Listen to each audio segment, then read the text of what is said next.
Semua luar biasa ya. Haleluya. Saudara, pertama-tama saya ucapkan terima kasih untuk saudara yang sudah mendukung doa, di mana kami bulan lalu ya, saya enggak isi perjamuan kudus karena nganter anak saya Lena di sekolah di Amerika. Dan saya sangat percaya seperti koordinator doa kita katakan bahwa doa jemaat itu sangat dahsyat. Amin saudara. Saudara doa dahsyat saudara, sehati. Jadi kami merasakan bagaimana Tuhan itu ya membuka jalan, menyediakan saudara. Sebelumnya saya cukup agak tertekan gitu, stres. Bagaimana nih ya untuk sekolah, saya nggak kenal orang di sana, juga tempatnya masih belum pernah saya telusuri lebih dalam. Dulu pernah datang cuma 1-2 hari doang begitu. Teman-temannya siapa, nanti kalau ditinggal gimana. Ya. Saudara, anak saya yang kedua ini kadang-kadang dulu kalau di Jakarta saudara, itu udah seenaknya kadang-kadang. Dia ngandelin mamanya sama ngandelin sopirnya kadang-kadang. Dia bisa pergi ke sekolah, tiba-tiba di tengah jalan dia telepon, "Ma, sepatuku ketinggalan." Bisa begitu. Sekolah sepatu bisa ketinggalan. Dia naik apa ke mobil coba ini? Jadi semua ke mobil main bawa aja, ntar dianterin. Ya, kadang-kadang kita punya tukang ojek khusus saudara ya. Ketinggalan ini, ketinggalan itu. Saudara, saya tuh jadi khawatir, gimana nanti dia sendiri gitu. Ya. Nah saudara, tapi puji Tuhan, seperti saya pernah saksikan bagaimana jemaat kita yang dulu pernah Ibu Lisa, yang saya pernah saksikan dia ke New York malah lebih dahsyat lagi, lebih ngeri lagi saudara ya. Jadi semua Tuhan atur, Tuhan siapkan, Tuhan bukakan jalan. Dan saya pun merasakan hal yang seperti itu saudara. Saya cuma bisa menangis dan bersyukur sama Tuhan. Ya. Dan seolah-olah Roh Kudus itu mengatakan begini, ini bukan untuk kesombongan, tapi apa yang engkau sudah lakukan ya, bagiku, bagi sesama, bagi gereja Tuhan, itu tidak akan pernah sia-sia. Ya. Tuhan itu akan membalas, Tuhan itu enggak pernah berhutang. Saudara ketika melayani Tuhan, bekerja untuk Tuhan, sungguh-sungguh untuk Tuhan, Tuhan enggak pernah berhutang. Saudara sedang nabung, amin. Dan saya melihat itu semua saudara. Bagaimana kami dapat sebuah homestay, saudara, yang menurut saya istimewa, saudara. Kenapa? Karena biasanya orang homestay itu dia tidak mau, saudara, bukan tidak mau sebetulnya. Jadi ada satu tempat, ya, yang mana kami homestay di sana. Sebetulnya dia punya tempat di tempat lain, ya, di mana anak-anak sekolah baik yang homestay. Jadi istri ibu kosnya ya, cuma ngontrol seminggu 2 kali 3 kali ke sana. Tapi karena saudara, dikatakan oleh Pak Salmon, teman kami itu, ini anak pendeta loh Bu. Oh kalau begitu anak pendeta tinggal di rumah saya aja. Gitu. Saudara, kalau saya pakai, ini anak pebisnis loh, nggak diladenin saudara. Tapi karena anak pendeta saudara. Ya. Jadi tinggal di kami aja sama-sama. Jadi dia selama 20 tahun di Amerika dia terima homestay sering, tapi dia belum pernah terima anak di rumah dia. Gitu. Dan Lena mendapat satu privilege gitu ya, dan saya tahu itu dari Tuhan. Ya, Tuhan yang menyertai.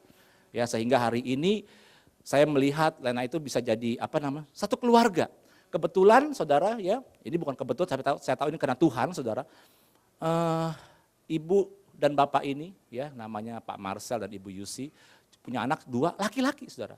Yang satu 7 tahun Immanuel, yang satu 3 tahun Gabriel namanya, saudara. Ya, dia orang Kristen, Katolik gitu, saudara, tapi karismatik. Jadi ketika Lena sebagai anak perempuan, dia senang karena dia nggak punya anak perempuan. 1. Kedua, saudara, si Immanuel ini lagi belajar drum. Bapaknya Marcel itu bisa main gitar, sering main gitar di gereja. Tidak ada yang main piano, saudara. Jadi ketika Lena di sana, Lena yang main piano. Ya, jadi seringkali mereka nge-jam bareng-bareng. Ya, di rumah mereka ada alat musik, jadi mereka main bareng-bareng, nyanyi bareng-bareng. Saya bersuka cita banget, saya dengar kabar, "Kamu lagi di mana Lena?" "Aku lagi diajak makan nih sama Ciusi." "Kemana?" "Makan malam." "Aku lagi diajak nonton bareng-bareng sama keluarganya." Saudara, saya bersyukur. Ya. Dan juga ada hal yang saya benar-benar bersyukur lebih dari itu adalah Lena ini hari-hari ini jauh lebih mengandalkan Tuhan dari sebelumnya. Sebelumnya dia ngandalkin maminya, mengandalkan sopir yang saya bilang tadi. Mengandalkan diri dia sendiri. Gitu. Tapi kali ini dia ngandalkan Tuhan. Dia kalau ketinggalan apa-apa dia meminta tolong siapa coba? Kemarin di pertengahan Oktober, karcis bus saya udah beliin untuk 1 bulan.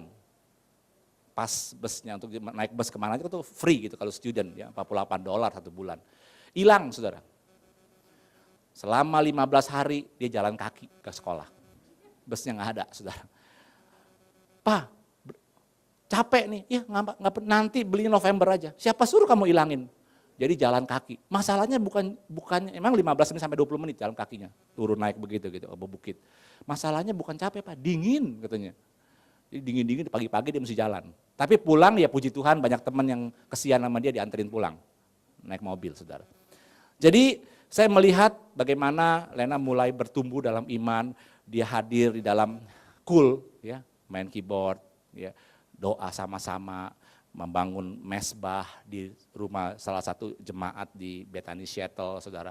Dan terus dia keliling melayani, saudara, dari melayani rumah, melayani di gereja. Jadi jauh lebih, saya bilang lebih rohani. Ya. Kalau cicinya, Stevie itu memang dari dulu jauh lebih rohani, saudara. Dia kalau dulu waktu saya jadi masih jemaat, saudara, begitu lihat Om Niko, dulu Om Niko masih di Gunung Karsa, maju ke depan, Om Niko doain. Nah, gitu. Nggak ada apa-apa mau didoain. Sama Om Yopi juga sama, saudara. Dia jatuh, ininya terbelah. Bukan minta ke dokter, doain Pak. Jadi jauh lebih rohani sebetulnya. Ya. Jadi kalau adiknya lebih sendiri pokoknya, gue bisa, gitu. Bisa mandiri.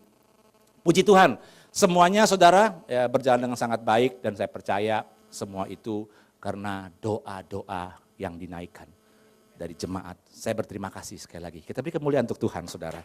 Haleluya. Saudara, hari ini saya mau membagikan tentang hukum promosi. Jadi artinya the law of promotion. Kita tahu tahun ini adalah tahun apa, saudara? Multiplikasi dan promosi. Ya. Nah, kita akan melihat apa itu hukum promosi, bagaimana bisa menerima promosi. Saudara, kata promosi itu sebetulnya itu menaikkan ya, nilai suatu barang. Dinaikkan nilainya. Ya. Tadinya nilainya di sini, dinaikkan menjadi sini, itu dipromosikan.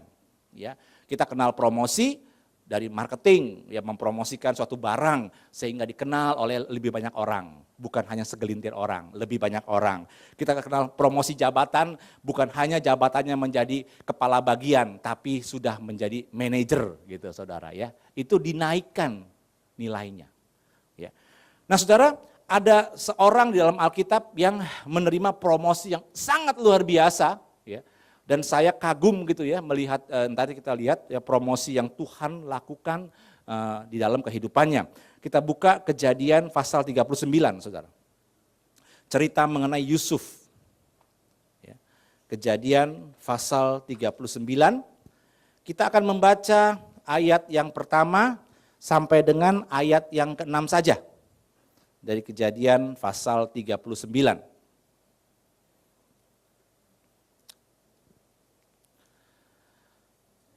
Kita baca secara bergantian seperti biasa dengan perikop Yusuf di rumah Potifar. Adapun Yusuf telah dibawa ke Mesir. Dan Potifar, seorang Mesir, pegawai istana Firaun, kepala pengawal raja, membeli dia dari tangan orang Ismail yang telah membawa dia ke situ. Saudara baca.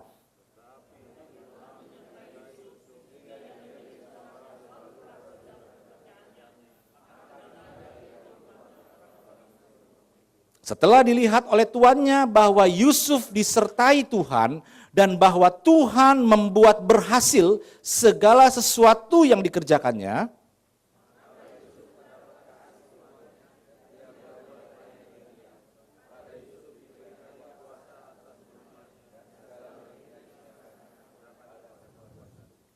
sejak ia memberikan kuasa dalam rumahnya dan atas segala miliknya kepada Yusuf, Tuhan memberkati rumah orang Mesir itu karena Yusuf.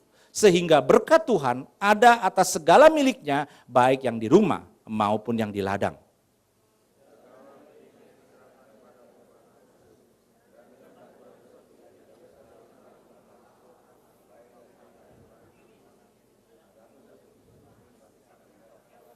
Ya, cukup. Nah, saudara, kita lihat di sini potongan ayat kisah Yusuf yang menceritakan keberhasilan, ya, pekerjaan Yusuf. Saudara, keberhasilan bukan hanya di rumah Potifar, tapi juga di dalam penjara. Selanjutnya, saya nggak baca lagi. Keberhasilan bukan hanya di rumah Potifar dan penjara, tapi juga di Mesir ketika dia memegang jabatan Perdana Menteri. Jadi kehidupan Yusuf selalu dipromosikan.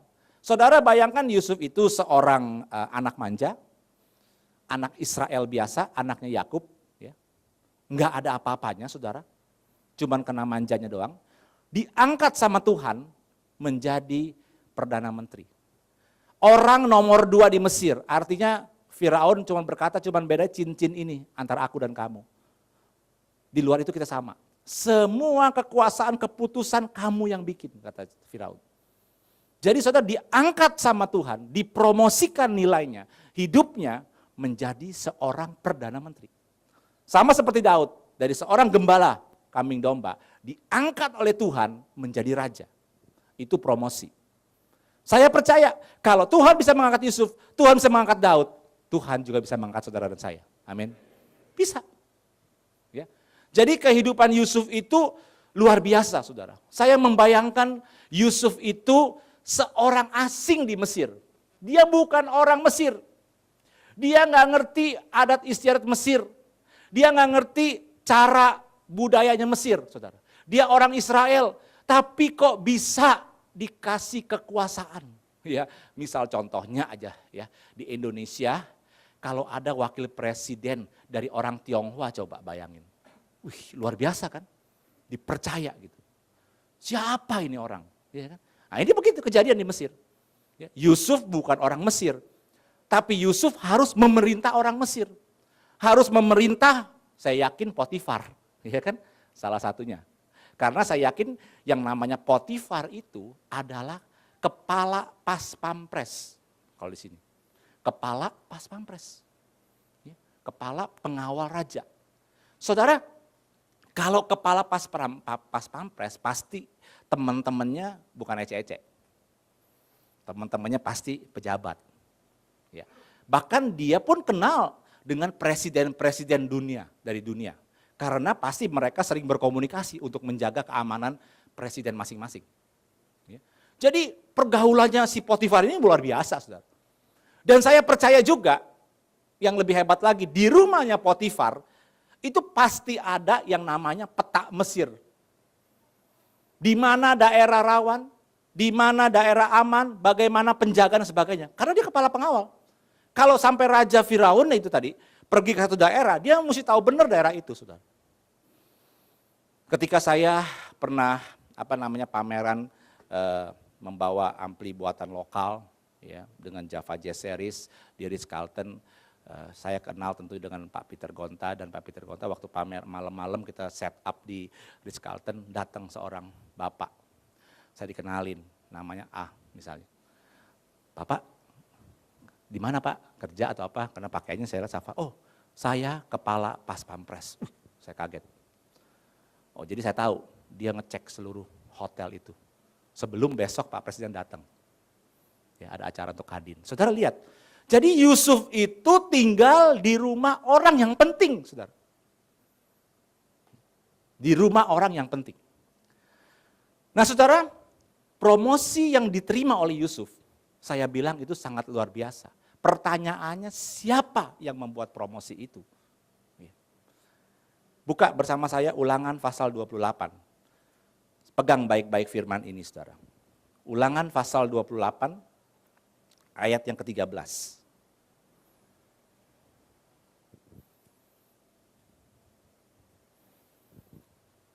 Ulangan 28 ayat 13 ini janji berkat Tuhan kepada kita semua. Kita baca sama-sama dengan suara keras. 1, 2, 3. Tuhan akan mengangkat engkau menjadi kepala dan bukan menjadi ekor. Engkau akan tetap naik dan bukan turun. Apabila engkau mendengarkan perintah Tuhan Allahmu yang kusampaikan pada hari ini, kau lakukan dengan, katakan amin saudara. Siapa yang menjadi kepala? Oh yang lain mau jadi ekor, banyak tulang saudara, nggak enak. Kepala ada otak, di ekor ada tempat pembuangan. Nah itu kan. Siapa yang mau terus naik? Ya belajar naik tangga ntar kalau gitu ya, naik aja. Turunnya pakai lift. Saudara, jadi ini bukan janjinya saya, bukan janji pendeta, bukan janji gereja, tapi janji Tuhan. Tuhan berkata, Tuhan akan mengangkat engkau. Tuhan akan mempromosikan engkau. Amin, saudara. Mempromosikan engkau menjadi kepala. Arti kepala di sini menguasai, memerintah. Amin, saudara. Saudara, sejak dunia dijadikan, Tuhan berkata kepada Adam dan Hawa, penuhilah bumi, taklukkan itu. Kalau taklukkan berarti kita mesti di kepala. Saudara harus jadi kepala. Itu janji Tuhan. Tuhan yang akan mengangkat, Tuhan yang akan mempromosikan. Dia nggak mau jadi ekor. Dia nggak mau saudara jadi follower. Dia mau saudara jadi pioneer. Ya. Yang pertama, yang memimpin, yang ada di depan. Yang mau katakan amin, saudara. Ini sekali lagi, mesti diresapi benar-benar. Ini janji yang luar biasa. Dan dikatakan lagi, engkau akan tetap naik. Apakah saudara percaya bahwa hidup ini seperti roda pedati? Kadang di atas, kadang di bawah. Sesuai firman Tuhan nggak itu? Tidak. Tuhan bilang, engkau akan tetap naik. Jadi kalau sudah di atas, kemana habis itu? Naik lagi, itu benar. Naik lagi. Enggak turun, wah gue udah di atas, ntar gue pasti turun. Enggak, naik lagi saudara. Makin tinggi. Amin saudara. Ya. Enggak pernah turun saudara. Makanya saya pernah ngomong sama partner saya. Saya bilang gini, kalau kita ya, konsentrasi market kita di gereja, ya, itu enggak akan ada pasang surut. Loh, kok bisa begitu? Semua market kadang-kadang boom, kadang-kadang turun. Ini betul nggak? Saya bilang yang namanya gereja nggak ada market boom atau turun, nggak ada. Gereja pasti akan terus naik. Konsentrasi aja di situ. Ya. Itu firman Tuhan soalnya. Ya. Engkau akan terus naik, tidak pernah turun. Jadi saudara, promosi yang didapat oleh Yusuf itu bukan dari siapa-siapa, tapi dari Tuhan. Oleh karena itu saya mau kasih tahu saudara, saudara nggak perlu ngotot untuk bekerja. Maksudnya nggak perlu sampai harus sikut-sikutan untuk dapat jabatan tertentu. Nggak perlu saudara, percaya saya. Saudara nggak perlu sampai banting tulang, lupa keluarga, lupa hidup, lupa kesehatan saudara. Nggak perlu. Tapi saudara perlu kerja keras, harus saudara. Ya. Saudara, Tuhan yang akan mengangkat. Tuhan yang akan menaruh saudara. Dia yang mempromosikan, caranya nggak usah tanya. Yang penting saudara kerja sesuai dengan perintah-perintah Tuhan. Ya. Jangan saudara bekerja berbohong, menipu, manipulasi dan sebagainya, itu nggak bisa dipromosi. Tapi kalau saudara kerja benar, Tuhan akan promosi. Artinya, satu hari kelak, saudara akan bergaul bukan lagi dengan tetangga doang. Bukan lagi dengan tukang bajai, tukang gado-gado di rumah saudara. Ya. Tapi saudara akan bergaul dengan orang-orang yang lebih tinggi levelnya. Saudara akan bergaul dengan para pemilik perusahaan. Saudara akan bergaul mungkin dengan para ahli-ahli, dokter dan sebagainya. Saudara akan bergaul dengan rohaniawan-rohaniawan tertentu. Bahkan saudara akan bergaul dengan pejabat-pejabat. Itu saudara akan diangkat. Dipromosikan. Begitu dipromosikan, bukan hanya hidup ini, tapi lingkungannya pun akan berbeda. Amin saudara. Dengar baik. Jadi ini saudara, Tuhan yang kasih. Jadi bukan usaha Yusuf, bukan usaha daripada Yusuf belajar mati-matian. Saudara, ketika saya di Seattle, saya ketemu seorang ibu, umurnya 47 tahun. Namanya Ibu Dewi. Baik banget. Dulu sebelum dia di Amerika, tinggal di Amerika, udah dapat green card bersama suami. Suami seorang chef. Ya. Dia ibu rumah tangga biasa, pendoanya kok jadi saya lupa, yang meninggal siapa? Pak Rohim, ya. Tapi kemudian dia pindah ke Amerika. Ketemu di ke pelayanan, ibu orangnya gerece gitu ya, baik. Dan salah satunya yang sering panggil anak saya datang ke rumahnya. Lena datang sini, makan ya, tante jemput, dijemput teman. sama dia. Jarak tuh tempat homestay-nya Lena ke rumah dia 1 jam perjalanan naik mobil dengan kecepatan 60 mil. Jadi bisa bayangin jauh banget kan. Dijemput, ajak makan, dipulangin lagi. Dia senang gitu saudara. Nah saudara ketika ngobrol, saya tanya, ibu kerja di mana? Oh sekarang saya kerja di Boeing. Saudara tahu Boeing? Bukan Boeing, bukan. Ya. Boeing itu pembuat pesawat. Pabriknya memang ada di Seattle saudara. Oh di bagian apa Bu? Saya puji Tuhan katanya, jadi supervisor. Wah saya mulai respect nih. Berarti minimal ini ibu sekolahnya nih engineering. Ya. Di bagian supervisor sayap Pak, di bagian sayap. Oh gitu. Ya sebetulnya mereka mau angkat saya lebih tinggi, tapi saya belum mampu, saya tolak dulu gitu. Saat ini saya di sini aja. Ibu tanggung jawabnya apa? Saya senang apa kapal terbang kan, jadi saya tanya, ibu, jadi khususnya itu sayap yang berhubungan dengan tangki pesawat. Nah khususnya pesawat Boeing 767, itu supervisinya di bawah dia, tangki bahan bakarnya. Jadi kalau orang anak buahnya itu ada yang bule, ada yang orang negro, ada yang orang Vietnam, dari bangsa-bangsa udah kerjain, dia mesti cek. Dia yang tanda tangan, pas gitu. Bayangin saudara. Ya. Dia bilang, gua sendiri sampai takut naik kapal terbang. Gitu. Karena tiap hari dia ngecekin itu. Dia pesawat bautnya begitu banyak segala macam, dia harus cek. Ibu dulu lulusan mana Bu? Sekolah di mana? Oh saya ibu RT, ibu rumah tangga. Saya ya kerja pernah jadi cleaning service, pernah kerja di pom bensin, saya kaget. Hah? Kok bisa ya Bu ya? Itu saya juga heran katanya Pak. Itu Tuhan yang promosikan saya. Jadi saya itu dikasih Inggris tuh masih yes no begitu ya. Jadi saya tahu dari cara bicaranya kan Inggrisnya belum fasih. Harus dikasih manual segini tebal saudara bahasa Inggris. Untuk perhatiin nih, kalau ngecek sayap sama bahan bakar apa yang mesti diperhatiin. Dia mesti baca. Tapi dia bisa lakukan sampai hari ini saudara. Itu yang namanya promosi. Dia nggak ngotot, tapi Tuhan angkat dia. Karena dia setia sama Tuhan. Yang mengerti katakan amin saudara. Nah, apa itu hukum promosi? Saudara, yang pertama nih saudara ya, saudara tuh perlu mengenal panggilannya Tuhan. Ini penting saudara, panggilan Tuhan. Saudara Yusuf itu dapat mimpi. Ya, satu kali dia bermimpi bahwa berkas-berkasnya waktu dia ngambil berkas dia berdiri tegak, sementara berkas-berkas yang lain tuh nunduk nyembah berkasnya dia.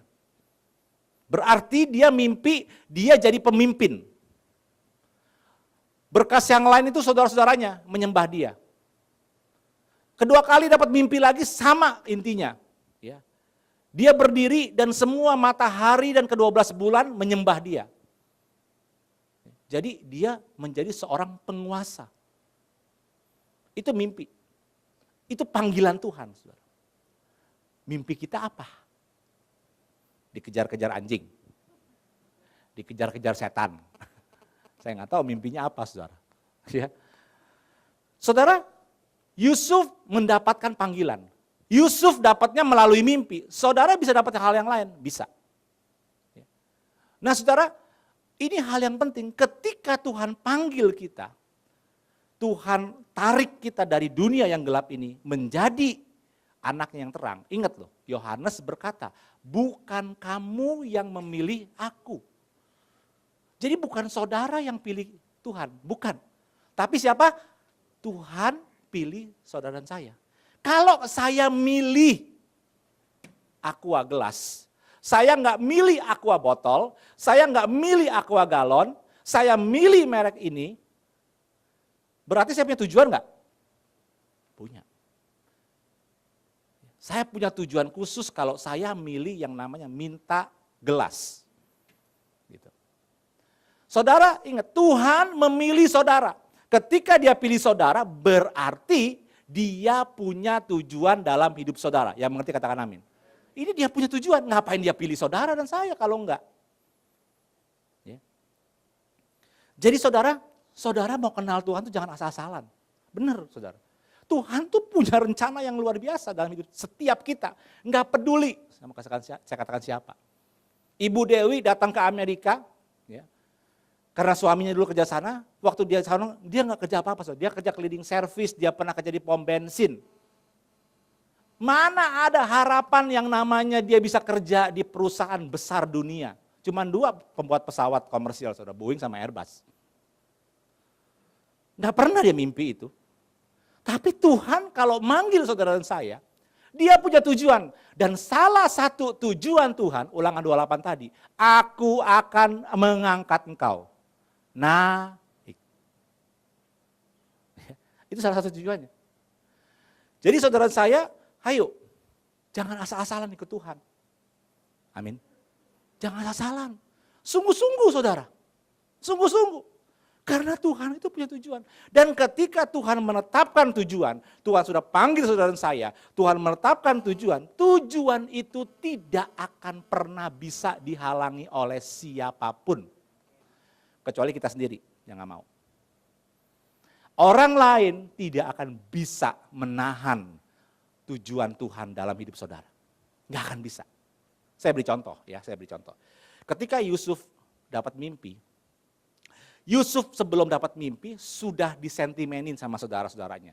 Kenapa? Saya ceritain sedikit keluarga Yusuf. Yakub tuh punya 4 istri. Yang satu namanya Rahel, yang kedua namanya Lea, yang ketiga Zilpa sama Bildad kalau nggak salah. Saya lupa siapa namanya.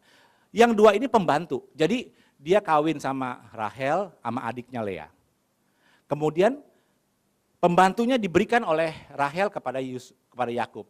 Pembantu Lea juga dikasih, jadi dia punya 4 istri. Tinggal dalam serumah, 12 anak bersama dengan Yusuf. Itu pasti yang lu anak bini tua, anak bini muda, anak pembantu, segala macam lah. Terjadi komplikasi yang luar biasa. Jadi Yusuf itu sifatnya juga arogan, sombong. Kenapa? Karena disayang sama orang tuanya. Dibelain sama bapaknya loh. Jadi bapaknya kan cuma 1, enggak banyak ya. Bapaknya cuma 1. Nah jadi saudara, Yusuf itu sebelum dapat mimpi udah dibenci. Ketika dia ceritain mimpinya, apa-apaan mimpi kamu ini? Kamu mau jadi penguasa atas kami? Makin kesel. 2 kali cerita sampai papa mamanya disuruh menyembah dia lebih kesel lagi, saudara-saudaranya. Pengen dibunuh. Nah, coba kita lihat di Kejadian 37 ayat 20. Ini ada satu hal yang menarik, saudara. Ya. Kejadian 37 ayat 20. Ini kisahnya Yusuf ketika mau dibunuh. Saya bacakan saudara ya. Kejadian 37, coba multimedia sudah siap. Ayat 20. Nah, sekarang marilah kita bunuh dia. Dan kita lemparkan ke dalam salah satu sumur ini. Lalu kita katakan seekor binatang buas telah menerkamnya. Dan, lihat baik-baik ini. Dan kita akan lihat bagaimana jadinya mimpinya itu. Betul? Lu sok mimpi-mimpi jadi penguasa. Sekarang lu gua bunuh. Masuk dalam sumur. Gua mau lihat. Mimpi yang lu ngomong bisa jadi enggak? Ya. Saudara-saudaranya 12-12-nya ingin menggagalkan Yusuf punya mimpi. Pertanyaan saya, bisa enggak? Bisa enggak? Kalau bisa Yusuf enggak jadi Perdana Menteri, betul? Udah dikubur. Ya. Ingat, Tuhan berperkara. Mereka boleh merencanakan apa saja. Ya. Ingat tuh, kalau saudara hidup dalam panggilan, saudara. Itu siapapun yang mencoba untuk menjegal saudara, enggak akan bisa, saya mau katakan. Tuhan buat dengan cara-cara yang saudara baca sendiri di rumah kisahnya saudara. Sehingga dia bisa akhirnya dijual ke rumah Potifar. Saya mau tanya, kebetulan enggak Yusuf dijual ke rumah Potifar? Tidak. Kenapa enggak ke Potinem misalnya gitu kan? Karena ke Potifar. Karena dia pengawal raja. Orang yang tahu siapa raja, orang yang ngerti adat istiadat raja, orang yang tahu sifat-sifat raja, betul? Tahu. Dan dia belajar di situ saya percaya. Sebelum jadi Perdana Menteri. Ya, nggak kebetulan. Nggak kebetulan. Saudara. Ya. Jadi yang pertama itu kita perlu mengenal panggilan Tuhan dalam hidup kita. Saudara kita buka Efesus pasal 1 ayat 18 dan 19. Ini firman yang sangat luar biasa, saudara.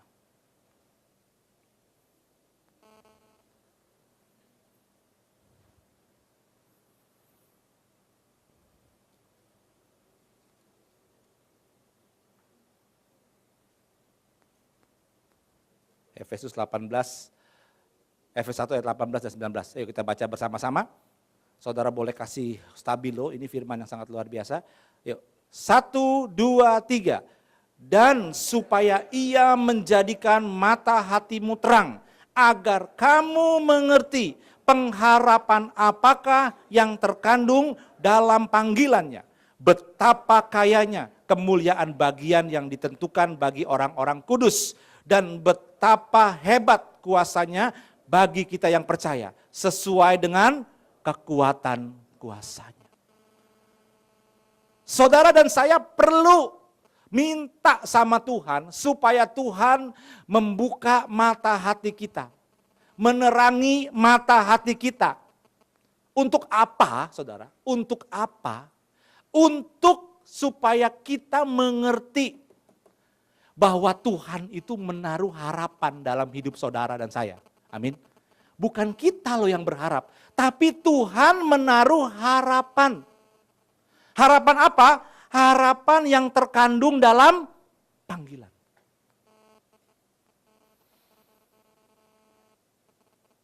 Jadi gini, contohnya. Saya ini punya harapan kepada Lena, supaya dia bisa jadi pemusik berhasil. Saudara, yang main musik di sini saudara pikir itu bukan ece-ece loh saudara. Itu S2, S1, ada yang insinyur pertanian. Itu semuanya mereka sarjana semua. Ya. Saudara, itu nggak main-main. Jadi bukan mereka kurang kerjaan nih saudara main di sini. Tapi mereka melayani Tuhan dengan rendah hati saudara. Nah, saya kepengen gitu, anak saya ini menjadi pemusik yang berhasil. Karena saya mainnya di audio, saya bilang kamu mesti ambil audio juga. Saya akan nanti mau bukakan studio bakal dia atau alat atau apa. Saya udah punya plan bakal dia. Tapi saudara, saya harap dia itu berjalan sesuai dengan pengharapan saya. Makanya waktu itu saya agak sedikit kurang setuju ketika dia bilang, Pak aku lagi audisi untuk Disneyland. Audisi apa? Kalau audisi musik that's okay. Enggak, nyanyi sama acting. Aduh, jauh amat. Saya tidak minta dia beralih ke nyanyi sama acting. Saya maunya harapan saya dia jadi pemusik. Mengerti musik dan mengerti audio gitu. Itu harapan saya. Nah, sama seperti Tuhan. Setiap saudara dan saya, Tuhan itu taruh pengharapan dalam hidup saudara saya. Dia pengen kita jadi ini. Gitu.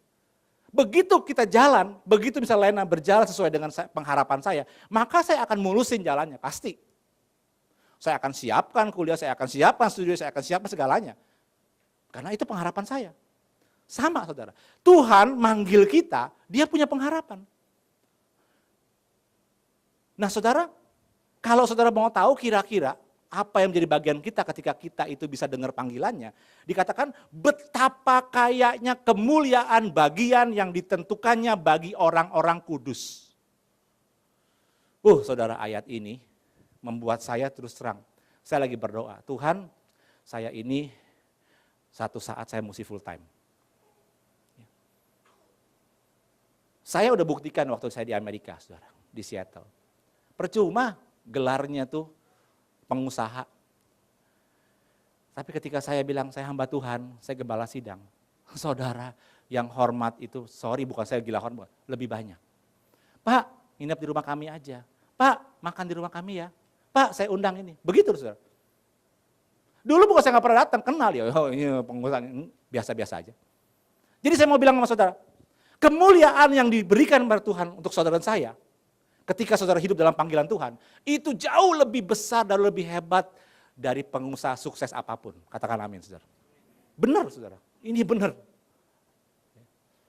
Jadi, mari hidup dalam panggilannya, saudara. Ketika saudara hidup dalam panggilan, itu sangat luar biasa. Saya kasih kesaksian.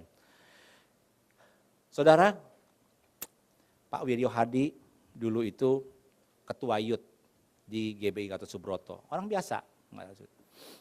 Saudara, kemudian singkat cerita aja, nggak usah panjang-panjang. Saudara, dia berani meletakkan, waktu dia jadi ketua youth, dia megang youth itu, saya ingat banget dia masih bekerja di satu perusahaan makanan, saudara. Karena dia memang insinyur apa gitu ya, pertanyaan apa, insinyur, jadi kerja di perusahaan makanan. Saya pernah dikenalin gitu karena perusahaannya mau pasang audio. Saudara, kemudian dia tinggalin itu, dia lepas. Dia melayani di Modern Land, saudara. Saudara, dia mulai ikut Tuhan, jadi gembala ke cabang kayak saya terus, saudara. Kemudian saya tahu karena penentuan Tuhan, ya, terjadi sedikit clash dengan ketua rayonnya sehingga dia buka sendiri. Dan hari ini saya pernah saksikan sama saudara, gerejanya itu punya dampak sangat luar biasa di Tangerang dan Serpong yang menyembuhkan banyak orang gila. Orang gila gereja dia sembuh. Ya. Saudara, saya kaget ketika kemarin saya lagi lihat buku di Metanoia di Gajah Mada Plaza, saya lihat, ada bukunya Pak Wiryo, ini Pak Wiryo yang mana ya? Saya lihat, oh bener Pak Wiryo Hadi, gereja yang berwawasan kerajaan Allah. Saudara lihat, ketika dia hidup dalam panggilannya, Tuhan angkat dia. Kalau dulu dia kerja di di satu perusahaan makanan, cukup tinggi jabatannya, paling-paling kenal sama bosnya, paling-paling kenal sama prinsipalnya. Tapi hari ini dia kenal banyak bos-bos orang kaya yang mendanai pelayanannya. Dia juga dekat sama pejabat-pejabat di daerah situ. Amin, saudara. Kemuliaannya jauh lebih besar. Ya, maka saya bilang, hidup sungguh-sungguh. Jangan main-main ikut Tuhan. Serius, saudara. Ya, mengerti panggilanmu. Yang kedua, ya kita lihat ayat 39. Ini luar biasa, saudara. Jadi pertama itu mengerti panggilan. Yang kedua gini, ayat 2 berkata gini, tetapi Tuhan menyertai Yusuf sehingga ia menjadi seorang yang selalu, katakan selalu, saudara. Jadi bukan kadang-kadang ya, kadang-kadang berhasil, kadang-kadang ini, selalu berhasil dalam pekerjaannya. Ya. Ayat 5 saya lompat. Sejak ia, maksudnya Potifar, memberikan kuasa dalam rumahnya dan atas segala miliknya kepada Yusuf, maka apa? Tuhan memberkati rumah orang Mesir itu karena siapa? Nah, itu yang luar biasa. Saudara, kalau Tuhan menyertai kita itu biasa. Memang Immanuel, Allah beserta kita. Tapi ini udah luar biasa penyertaannya. Tuhan menyertai Yusuf sehingga ia selalu berhasil dalam pekerjaannya. Saya mau kasih catatan sedikit, Potifar itu bukan orang Israel. Potifar tidak kenal Allah Israel. Betul nggak? Dia orang Mesir, nggak kenal. Tapi ayat 3 berkata, setelah dilihat tuannya bahwa Yusuf disertai Tuhan. Saudara, kalau bukan eksepsional, spesial banget gitu ya penyertaan Tuhan, nggak mungkin orang bisa lihat. Ya. Saudara, saya disertai Tuhan. Pekerjaan saya berhasil, ya orang lihat, ya orang Kristen, ya lu pasti berdoa. Tapi kalau sampai orang lihat, ini pasti bukan karena dia. Ini dia sebenarnya bego, maaf saya ngomong gitu. Ini anak manja, gak bisa apa-apa. Tapi kok bisa berhasil? Orang lain, pegawai-pegawai saya nih yang banyak, yang punya pengalaman gak bisa ngerjain itu. Kok kamu bisa? Pengalaman kamu apa sih? Yusuf bilang gak ada. Pengalaman saya hanya bersama Tuhan. Dan orang lihat itu. Lihat bahwa Yusuf berhasil karena Tuhan. Itu sangat luar biasa. Udah. Yang lebih luar biasa tadi ayat 5.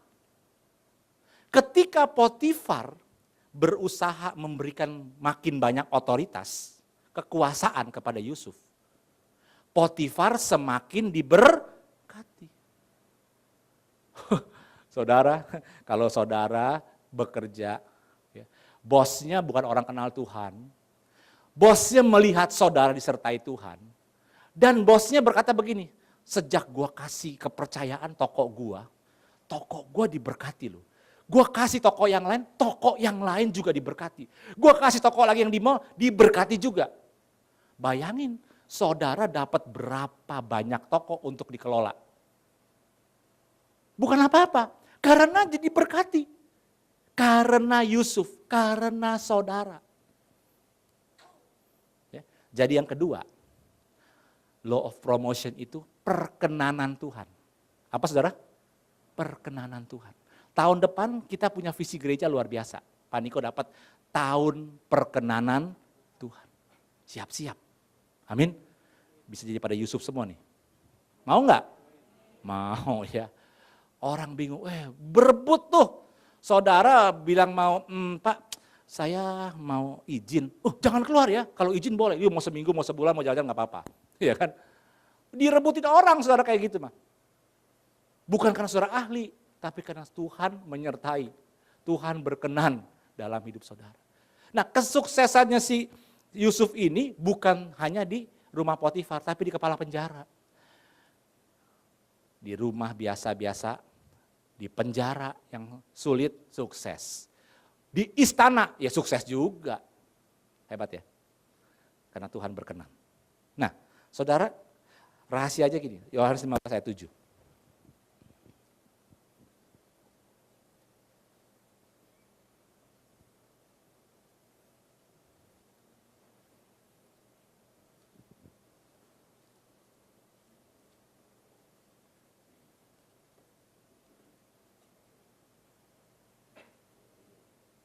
Yuk kita baca sama-sama. Yohanes 15 ayat 7 dengan suara yang keras. 1, 2, 3. Jikalau kamu tinggal di dalam aku dan firmanku tinggal di dalam kamu, mintalah apa saja yang kamu kehendaki dan kamu akan katakan yes gitu. Ya. Ini luar biasa saudara ya. Minta apa saudara? Minta uang? Minta anak? Minta rumah? Minta pasangan hidup, itu baru berapa tuh tadi? 5 kali ya. Yang di sini bilang minta apa saudara? Minta apa saja. Saudara mungkin gak orang yang ada dalam Tuhan dan firman Tuhan tinggal dalam dia, gua minta mertua gua stroke biar hartanya datang ke gua. Ada yang begitu gak? Nggak ada saudara. Jadi permintaannya pasti yang luar biasa. Saudara, kami doa di sini. Kita kan sering doa dari mulai lantai 6, kita masuk lantai 6, kita doa, Tuhan, gedung ini Tuhan, Engkau yang menguasai seluruhnya Tuhan. Jiwa-jiwa di gedung ini Tuhan. Kita doa selalu gitu. Saudara tahu, waktu kemarin kita doa, Tuhan bilang, yang kamu doakan tuh 3 tahun yang lalu, sekarang itu sudah mulai kelihatan kenyataannya. Aku kasih. Apaan Tuhan? Saudara tahu, tempat ini dipakai setiap sebulan 2 kali oleh Persekutuan Pedagang Mobil Mangga 2. Pedagang mobil Mangga 2 ini menguasai hampir seluruh gedung kan. Memang ini mallnya mobil, betul nggak? Itu Tuhan taruh. Dan kemarin saya dapat telepon dari Pak Haryan, salah satu pengurusnya, Pak kami minta tolong dong Pak diarahkan persekutuan ini. Saudara, saya nggak bangga apa-apa, itu Tuhan yang kerjakan kok. Kita cuma doa. Bukan saya, bukan. Tapi ingat saudara, setiap ketika kita minta apa saja dalam arti kalau kita tinggal dalam dia, itu Tuhan kasih. Jadi kalau saudara mau berkenan di hadapan Tuhan, perkenanan Tuhan turun atas saudara dan saya, dikatakan kamu tinggal di dalam aku. Bukan Tuhan tinggal dalam kita, Tuhan memang tinggal dalam kita. Tapi kita perlu tinggal di dalam Tuhan. Artinya apa? Keintiman dengan Tuhan. Keintiman. Naik. Deketin Tuhan. Samperin dia. Naik ke gunungnya yang kudus. Itu tinggal dalam dia. Dan dikatakan firmanku tinggal di dalam kamu. Jadi bukan kita intim, kalau intim tanpa firman, flaky namanya. Aneh-aneh gitu. Bentar, saya ngelihat nih ada roh. Saya begitu terus ngomongin ntar. Jadi flaky, ngeroh namanya. Tapi kalau ada kebenaran firman Tuhan yang tinggal dalam kita, maka kita jadi kuat. Iman kita bertumbuh sama seperti Yusuf. Dia gak kecewa dibuang sama saudaranya. Dia gak kecewa dijual sama saudara. Dia gak kecewa digebukin sama saudaranya. Enggak. Itu karena firman Tuhan tinggal dalam dia. Ya, jadi yang kedua itu harus mendapat perkenanan Tuhan. Nah, 2 poin ini panggilan dan perkenanan, itu pasti Tuhan punya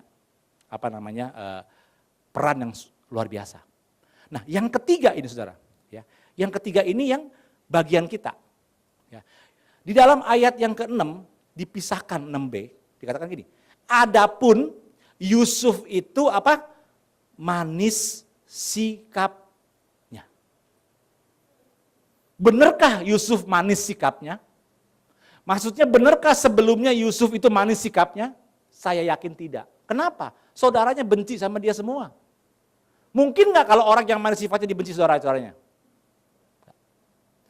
Dia nggak manis sikapnya. Dia sombong, dia arogan, dia egois. Dulu waktu tinggal di Israel. Itu Yusuf. Tapi kenapa ketika di rumah Potifar, Yusuf manis sikapnya? Kalau Yusuf punya sikap seperti dia dulu waktu tinggal di rumahnya Yakub, orang tuanya, saya yakin Potifar pasti marah-marah. Potifar itu jenderal, saudara. Pas pampres kepalanya, saudara. Tapi Yusuf manis sikapnya. Dari mana dapat manis sikapnya ini? Saudara, yang ketiga. Kalau bahasa Inggrisnya strong character through difficulties. Atau karakter yang kuat hasil melewati kesulitan. Saudara, untuk ngerti ini saya kasih contoh dulu 2. Saudara tahu Saul? Siapa Saul? Tetangga? Bukan ya. Raja, betul? Raja pertama Israel. Saul diangkat jadi raja tanpa lewat proses. Tanpa lewat proses. Langsung diangkat. Karena tegap badan diangkat sama Samuel. Saudara, ketika seorang diangkat di tempat yang tinggi jadi pemimpin dan dia tidak diproses, karakternya belum diproses, belum dibentuk, hancur saudara. Bukti kan? Saul itu jadi kurang ajar sama Tuhan. Melanggar perintah Tuhan. Bahkan ngambil alih yang namanya porsinya Nabi Samuel. Ya. Daud juga raja Israel. Ketika naik jadi raja, diproses sama Tuhan. Diuber-uber, dikejar-kejar, Mazmurnya sampai berteriak-teriak Daud. Sampai dia bilang, waduh Tuhan, Eli lama sabak. Itu Daud itu ngomong, kenapa engkau tinggalkan aku? Diproses sama Tuhan. Tapi begitu jadi raja, 30 tahun. Karirnya bagus. Karakternya bagus, bahkan Tuhan bilang, aku mendapati Daud bin Isai, orang yang berkenan di hatiku. Dia gak ngomong gitu sama Saul. Saudara, Yusuf perlu dibentuk karakternya. Sebelum dia jadi pemimpin di Mesir. Dan Yusuf terima itu. Ya, melalui kesulitan, melalui dipukul sama saudara-saudaranya, melalui dibenci sama saudara-saudaranya, melalui dibuang ke sumur, melalui dijual, melalui hardikan, melalui makian daripada Potifar, karena dia budak, saudara. Yang sebelumnya tuh kalau saudara lihat itu ya, Yusuf tuh nggak boleh tinggal di rumah Potifar sebetulnya. Baru dalam ayat selanjutnya baru dikatakan bahwa maka Yusuf mendapat kasih tuannya, ia boleh melayani dia dan tinggal di rumahnya. Saudara, ketika kesulitan terjadi dalam hidup saudara dan saya, dengar baik, setiap kita yang punya panggilan, yang punya tujuan, maka setiap kesulitan itu akan membentuk karakter saudara dan saya. Katakan amin. Saudara. Jadi jangan bersungut-sungut. Ya. Pasti ada karakter, entah itu kesabaran, ya, entah itu kehati-hatian, entah itu kasih kepada sesama, entah itu penguasaan diri, entah itu kita kebaikan dan sebagainya. Itu pasti sedang dibentuk karakternya. Kalau enggak Yusuf akan balas dendam sama saudara-saudaranya. Pasti itu. Kalau tidak dibentuk karakternya Yusuf ketika jadi Perdana Menteri, maka dia bisa kong kali kong dengan partai-partai politik yang ada di Mesir. Karena dia pegang kekuasaan. Apalagi dikatakan seluruh dunia datang kepada Yusuf untuk beli makanan. Yusuf punya kekuasaan kayak gitu. Ngegeser Firaun tuh gampang, saudara. Tapi dia tidak lakukan. Bahkan imam-imamnya Firaun aja, Firaun bilang jangan jamah imam-imam saya, kasih makan free. Dikasih sama Yusuf. Apa yang diminta dikasih. Saudara, Yusuf bisa begitu. Tadinya orang egois, orang arogan, orang sombong, bisa kayak gitu. Nggak mungkin kalau tidak dibentuk. Saudara, ini bagian kita. Promosi bisa terjadi. Tuhan angkat kita, tapi kadang-kadang kalau karakter kita nggak siap, kita bisa jadi seperti Saul. Tuhan menyesal memilih Saul menjadi raja. Firman Tuhan berkata begitu. Saudara dan saya perlu dibentuk karakternya. Melalui kesulitan, melalui masalah. Yang mau katakan amin. Berat nih ngomongnya saudara. Masalah hadapin aja. Tahu ada sesuatu yang harus saya ubah dalam hidup saya. Dan saya sering belajar itu saudara. Makin lama. Karena kalau kamu mau jadi pemimpin, pemimpin tidak ada yang bisa dibentuk dalam hitungan hari, enggak ada. Pemimpin yang bagus, yang berkualitas tidak pernah bisa dibentuk dengan cara kenyamanan, enggak ada. Enggak ada. Ya. Semua melalui penderitaan. Ya. Sekalipun almarhum Presiden Soeharto udah ya kan saudara, jadi presiden selama sekian lama kata diktator, tapi dia dibentuk dari tentara, saudara. Dia ngerti banget seluruh Indonesia. Ya. Dengar baik. Panggilanmu, perkenanan Tuhan, dan karakter kita perlu dibangun, dibentuk. Supaya kita bisa menerima promosi. Yang mau katakan amin. Kasih tepuk tangan buat Tuhan. Haleluya. Mari kita berdoa. Saya undang pemusik.